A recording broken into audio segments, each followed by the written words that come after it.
Do you know many people are having trouble with setting their washing machine to dry laundry? Don't worry.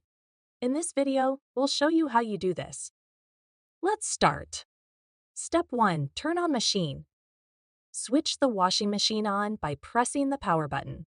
Step 2. Load laundry. Load your laundry into the machine, ensuring you don't exceed the maximum load value. Step 3. Add detergent. Measure and pour the detergent into the correct compartments. Step 4. Select wash cycle. Select the wash cycle using the WASH CYCLE knob and customize it as needed. Step 5. Set drying option.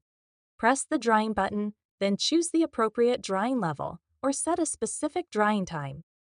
After these steps, your Hotpoint Ariston should be set to wash and dry your laundry effectively. Still need help? Visit our website for the complete manual. There you will also find questions and answers from other Hotpoint Ariston users. Did you find this video helpful?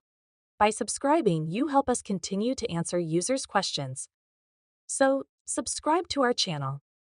Thanks for watching, and see you in the next video.